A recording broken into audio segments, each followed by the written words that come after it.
Josh here. A clear conscience sure does help. It is a good assistance to us.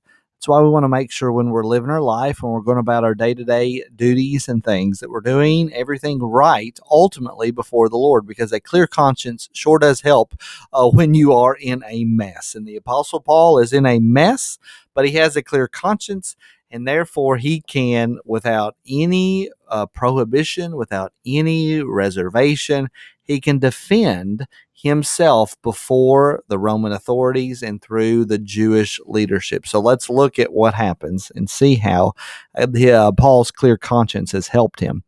So after he stayed among them not more than 8 days, this is, we're talking about Festus here, the new governor of Judea from the Romans. He came third day on the job. He went down to Jerusalem, and he stayed there in Jerusalem no more than 8 or 10 days.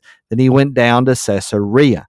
And the next day he took his seat on the tribunal and ordered Paul to be brought. Because remember, the Jewish authorities wanted to see Paul killed.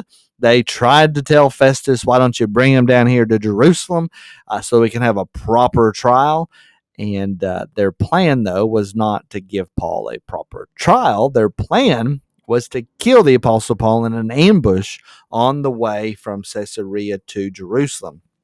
Festus has returned back to Caesarea, and he's ready to have the court case against Paul. Verse 7, when he had arrived, the Jews who had come down from Jerusalem stood around him, bringing many and serious charges against him that they could not prove. So the Jews were saying he needs to die, he needs to be punished, and they had very serious charges regarding the law, regarding the desecration of their own temple, various rules within their own Jewish religion. And then also, if you remember, some of the accusations that have come out against Paul earlier on was that he was basically rousing up all of the various people all over Rome to rebel against Caesar. He's causing all of these riots.